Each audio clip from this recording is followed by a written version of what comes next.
Alright guys, welcome back to the channel. Today we will talk about the match day 3 of Euros of just yesterday's games with Belgium's horrendous performance against Ukraine, which led to a draw. And if I have to be honest, Ukraine deserved to win the game. Like, they were that much better than Belgium. And can you just imagine, every team from Group E has same amount of points, but the only reason why Ukraine were disqualified due to goal difference. That is wild now, and just to keep things more wild, Georgia had to put a masterclass of a performance against a team like Portugal, which is filled with players like Ronaldo, Joao, Felix, Joao, Neves, Pedro, Neto, and many more. Still, everyone would remember just this two guys, Mamardashvili, who was just excellent throughout the Euro campaign, and in this match. And the only number 7 that shined today, Kvaratskhelia. So let's begin with the video. Like, Roberto Martinez, Portugal just made too many changes from their original starting 11. Like, how can you go on to play two young center backs like Goncalo Inacio and Antonio Silva? Because there is no leader in the defense. Danilo Pereira is not even a proper center back. Like, if had put a natural leader in the back like Ruben Dias or just Pepe, that would have helped this youngsters a lot. Like, Goncalo Inacio was at least decent enough in the game, but Antonio Silva was asses. Like, this game would really lower his value by a miles, because he was the direct reason for both of the goal, not one, but both first. He made a bad pass straight into the legs of Miktaze, who drove the ball high up top and perfectly placed it in front of Kvaratskhelia, who buried the chance in just 2 minutes, a perfect counterattack with a lethal finish. Second time, he tripped a Georgian player in the penalty box, which was later given as a penalty. It was clear foul, and Miktaze buried the penalty, and he ended the game at that moment.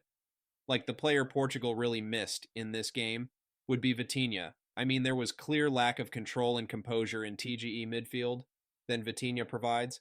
And not only that, Vitinha is excellent in his ball carrying. He just able to glide from defense to attack and really helps in transitions of the game. And believe it was just one of the problem, like Cristiano Ronaldo literally had zero influence on the game, and it's not even his fault. Like, there is no creativity from the team except Joao Felix.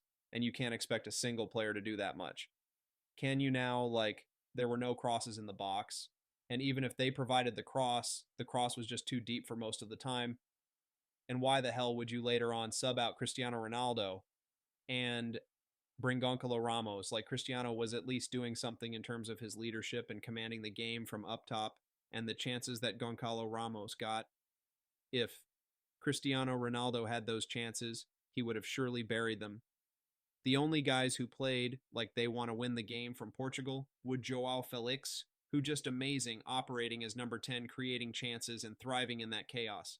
And other would be Conchicao was just amazing. Driving the ball, his dribbling, his abilities to take on the defender. He was amazing. He just overdid few things sometimes, but still he was at least trying something. And yes, I know this was almost like a B team, except few players still, even though Portugal qualified, they have to play better because Georgia were just so damn good in their game. They were playing with their heart and soul, because they knew if they won the game against Portugal, it would mean they have qualified in place of Hungary for third spot. And that's what they did. They were just amazing in defense, blocking the attack, intercepting the plays, and playing pure peak counter-attacking ball. Kvaratskhelia was playing like he was on some heavy dosages of something. He was smoking Portugal. He was just gliding in his dribbles out of this world. And same for Mamardashvili, just some top European club signed this motherfucker. He just that good.